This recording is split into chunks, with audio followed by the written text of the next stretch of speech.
Good morning વિદ્યાર્થી મિત્રો, નમસ્કાર. વિદ્યાર્થી મિત્રો, ધોરણ 11 વિષય અંગ્રેજીમાં ટેક્સ્ટબુક વિભાગની અંદર આપણે ભણી રહ્યા છે યુનિટ 4, જેના આપણે 2 લેક્ચર આગળ ભણી ગયા. યુનિટ 4 રીડ 1 નું નામ છે માઇન્ડ બોડી મેડિસિન, એટલે કે મન, શરીર અને દવા. તો વિદ્યાર્થી મિત્રો, આગળના લેક્ચરની અંદર આપણે એવું ભણ્યા કે ભાઈ રોગ જે છે ડિઝીઝ એ 2 પ્રકારના હોય છે, એક શારીરિક રોગ અને માનસિક રોગ. બરાબર. શારીરિક રોગ થવા પાછળના બાહ્ય પરિબળો હોય છે અને માનસિક રોગ થવા પાછળ આંતરિક પરિબળો હોય છે. અને આ બંને પ્રકારના રોગોની સારવાર એ આયુર્વેદ દ્વારા શક્ય થાય છે, કારણ કે આયુર્વેદ એ માત્ર રોગની સારવાર નથી કરતું, પરંતુ એ રોગ થવા પાછળના મૂળ કારણ સુધી જાણે છે. બરાબર. અને એ જડમૂળમાંથી એ આપણા રોગને નાબૂદ કરે છે. તો અહીંયા સુધીની વાત વિદ્યાર્થી મિત્રો આપણે આગળના લેક્ચરમાં ભણ્યા. હવે આપણે આગળ વધીએ. Levels of ayurvedic healing. Level એટલે સ્તર અને હેલિંગ એટલે સારવાર. આયુર્વેદિક સારવારના તબક્કાઓ. બરાબર. એટલે કે આયુર્વેદ પદ્ધતિથી આપણે કોઈ પણ રોગની સારવાર કરીએ તો એના તબક્કાઓ કયા કયા સ્તર? તો Ayurveda recognise 4 primary levels of healing. Primary એટલે પ્રાથમિક અને લેવલ એટલે સ્તર, હેલિંગ એટલે સારવાર. આયુર્વેદ એ સારવારના 4 પ્રાથમિક તબક્કાઓ દર્શાવે છે. તો વિદ્યાર્થી મિત્રો, આયુર્વેદથી આપણે કોઈ પણ રોગની સારવાર કરીએ તો એના આ રીતના 4 સ્તર છે, 4 તબક્કાઓ છે. પહેલું છે disease treatment, disease prevention, life enhancement અને અવેરનેસ ડેવલપમેન્ટ.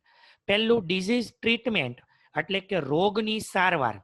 બીજું છે ડિઝીઝ પ્રિવેન્શન એટલે કે રોગ થતો અટકાવવો. ત્રીજું છે લાઈફ એન્હાન્સમેન્ટ એટલે એને કહેવાય જીવન વૃદ્ધિ. બરાબર. ત્યાર પછી ચોથું છે અવેરનેસ ડેવલપમેન્ટ એટલે કે જાગૃતિનો વિકાસ. તો ચાલો આપણે વિદ્યાર્થી મિત્રો 4 તબક્કાને આપણે ડિટેલમાં સમજવાનું છે. તો સૌથી પહેલું, ફોર મોસ્ટ ઓફ અસ, આપણામાંથી મોટા ભાગના માટે મેડિકલ ટ્રીટમેન્ટ બિગિન્સ એટલે કે મેડિકલ સારવાર શરૂ થાય છે વેન વી ફોલ ઇલ. ઇલ એટલે બીમાર. જ્યારે આપણે બીમાર પડીએ ત્યારે આપણા બધાની મેડિકલ સારવાર શરૂ થાય છે. એ સ્વાભાવિક છે કે જ્યારે આપણે કોઈ તાવ કે એવું થાય કે કોઈ રોગ થાય ત્યારે આપણે મેડિકલ સારવાર કરાવીએ છીએ, દવાખાને કે હોસ્પિટલ જઈએ છીએ. It is a form of disease treatment. Form એટલે સ્વરૂપ, ડિઝીઝ ટ્રીટમેન્ટ એટલે કે રોગની સારવાર. આ રોગની સારવારનું એક સ્વરૂપ છે. A response to a condition. Response એટલે પ્રતિક્રિયા, કન્ડિશન એટલે શરત. ધેટ સ્થિતિ, that has already occur. Already એટલે પહેલેથી અને અકર્ડ એટલે ઉદ્ભવવું. આપણા શરીરમાં જે પરિસ્થિતિ પહેલેથી ઉદ્ભવી ગઈ છે તેની સામેની આ પ્રતિક્રિયા છે. એટલે કે હવે આપણા શરીરમાં કોઈ એક રોગ ધારો કે માની લો કે થઈ ગયો છે. બરાબર. હવે એ રોગ થાય પછી આપણે એની સારવાર કરાવવા જઈએ છીએ. ઇટ એમ્સ, એમ એટલે હેતુ, તેનો હેતુ એટ ફિક્સિંગ સમથિંગ એટલે કંઈક સાજા કરવું. ફિક્સિંગ એટલે સાજા કરવું. તેનો હેતુ કંઈક સાજા કરવાનો છે. ઓલરેડી બ્રોકન, ઓલરેડી એટલે પહેલેથી, અને બ્રોકન એટલે ભાંગી ગયું. આપણા શરીરમાં જે પહેલેથી જ ભાંગી ગયું છે તેને સાજા કરવાનો તેનો હેતુ છે. હવે જો વિદ્યાર્થી મિત્રો આગળ જોઈએ. હાવેવર, તેમ છતાં, ઇફ મેડિસિન બિગિન્સ, આમ છતાં જો દવાની શરૂઆત થાય with the treatment of disease એટલે કે રોગની સારવારની સાથે જો આપણે દવા લેવાનું શરૂ કરીએ છતાં પણ ઇટ ઇઝ અ ફેલર, છતાં પણ આપણને તેમાં નિષ્ફળતા જ મળે છે. બીકોઝ, કારણ કે the disease is already harming us. Disease એટલે રોગ, ઓલરેડી એટલે પહેલેથી, અને હાર્મિંગ એટલે નુકસાન પહોંચાડવું. કારણ કે એ રોગ તમારા શરીરમાં પહેલેથી જ નુકસાન પહોંચાડી રહ્યો છે. બરાબર. તો વિદ્યાર્થી મિત્રો જો આમાં શું કહે છે કે ભાઈ આમાં એવી વાત કરી છે કે કોઈ પણ રોગ આપણા શરીરમાં થાય પછી આપણે દવાખાને હોસ્પિટલે જઈએ, એની આપણે ટ્રીટમેન્ટ સારવાર કરાવીએ, દવા લઈએ. બરાબર. પણ આયુર્વેદ એમ કહે છે કે એકવાર તમારા શરીરમાં કોઈ રોગ થઈ ગયો, બરાબર, પછી તમે એની સારવાર કરો. બરાબર. હવે ઈ રોગ પહેલેથી ન તમારા શરીરની અંદર જે કાંઈ અવયવો છે, હૃદય છે, કિડની છે, આંતરડા, લીવર, એ બધા અવયવોને નુકસાન તો પહોંચાડી જ રહ્યો છે. અને પછી તમે એને દવા કરાવો છતાં પણ આપણને એમાં સફળતા મળતી નથી, નિષ્ફળતા મળે છે. કેમ? તો કે એ રોગ તમારા શરીરની અંદર હાર્મિંગ એટલે કે નુકસાન તો પહોંચાડી જ રહ્યો છે. પણ ખરેખર નિયમ એવો છે વિદ્યાર્થી મિત્રો કે રોગ થાય અને એની આપણે પછી સારવાર કરાવીએ એના કરતા રોગને આપણા શરીરમાં પહેલા થવા જ નહીં દેવાનો. રોગ થતો જ અટકાવવાનો પહેલામાં. ખરેખર આયુર્વેદનો પહેલો નિયમ આ છે કે રોગ થાય પછી એની આપણે સારામાં સારી ટ્રીટમેન્ટ સારવાર કરાવીએ એના કરતા બેટર શું તો કે રોગને આપણા શરીરમાં પ્રવેશવા જ નહીં દેવાનો, આવા જ નહીં દેવાનો. બરાબર? એટ ધીસ લેટ સ્ટેજ, અને આ મોડા તબક્કામાં we are left with no option. Left એટલે વધુ, બાકી રહેવું. નો ઓપ્શન એટલે વિકલ્પ. But using drugs and surgery. Drugs એટલે દવા અને સર્જરી એટલે ઓપરેશન. પછી આ મોડા તબક્કામાં આપણી પાસે દવા કે પછી સર્જરી સિવાય બીજો કોઈ વિકલ્પ બાકી રહેતો નથી. એટલે શું કહે છે વિદ્યાર્થી મિત્રો કે એકવાર આપણા શરીરમાં કોઈ રોગ પ્રવેશે પછી એ રોગની સારવાર કરવા માટે આપણી પાસે બે જ ઓપ્શન રહીએ. કાં તો આપણે એની દવા લેવી પડે અને કાં પછી એની સર્જરી કરવી પડે. બરાબર? Which may have many side effect in the long run. Long run એટલે લાંબા ગાળે, સાઇડ ઇફેક્ટ એટલે આડઅસર. બરાબર?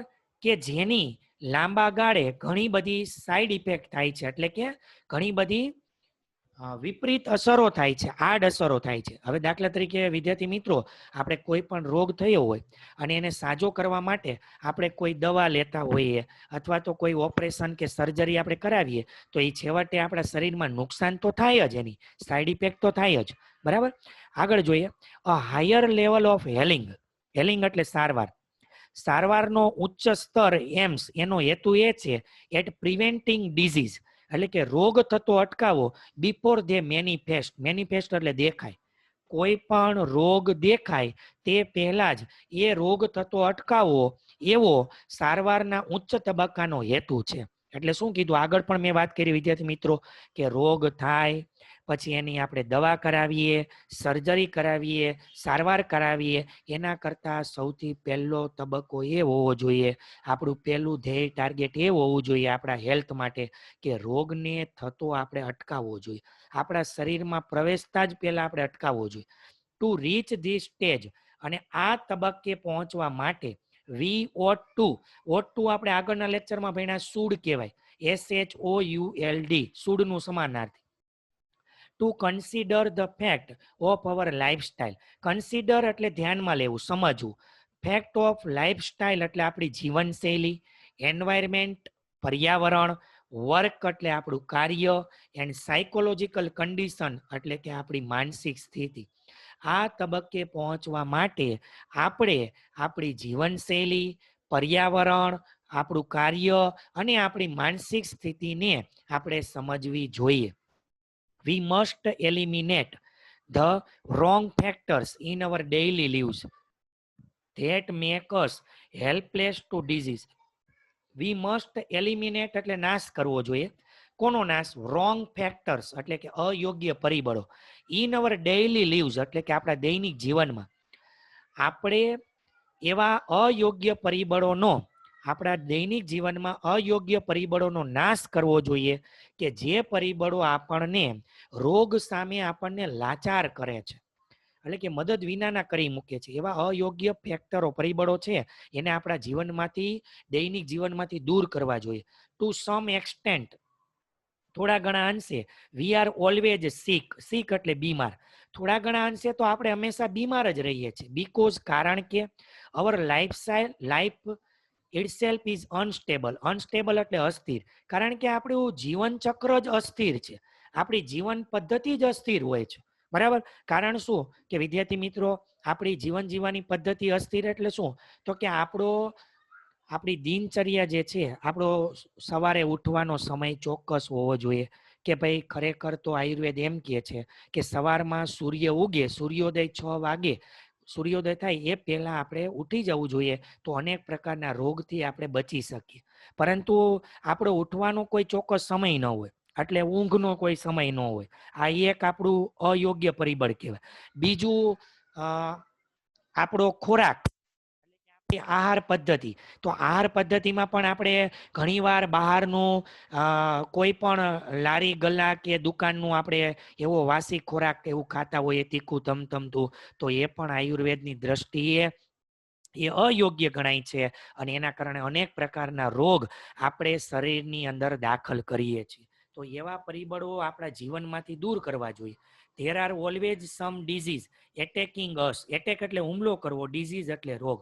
એવા ઘણા બધા રોગ છે કે જે આપણા ઉપર હંમેશા હુમલો કરે છે, પર્ટિક્યુલરલી ખાસ કરીને ઇન ચેન્જીસ ઓફ સિઝન, એટલે કે ઋતુ પરિવર્તન થવું. ઋતુમાં ફેરફાર થાય એટલે કે ચોમાસામાંથી શિયાળાની ઋતુ શરૂ થતી હોય, શિયાળો પૂરો થતો હોય ને ઉનાળો શરૂ થતો હોય તો ચેન્જીસ ઓફ સિઝન કહેવાય. Or in the ageing process. Age એટલે ઉંમર વધવાની પ્રક્રિયા.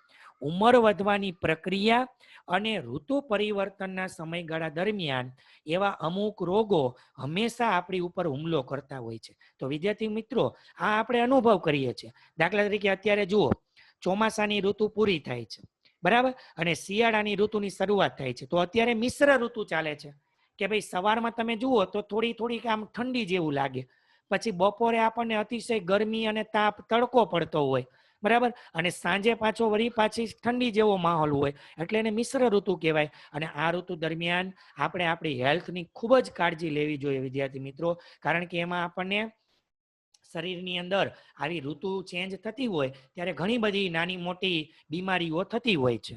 Health is a matter of કન્ટિન્યુઅલ adjustment. Health એટલે સ્વાસ્થ્ય, મેટર એટલે બાબત, કન્ટિન્યુઅલ એટલે સતત, એડજસ્ટમેન્ટ એટલે શું થવું, તો કે સમાયોજન થવું, બરાબર, અનુકૂળ થવું. તો કે સ્વાસ્થ્ય એ હંમેશા સતત અનુકૂળ થવાની પ્રક્રિયા છે. Like navigating a ship upon the sea. Sea એટલે સમુદ્ર, અપોન એટલે ઉપર, અને શીપ એટલે જહાજ. નેવિગેટિંગ એટલે ચલાવવું.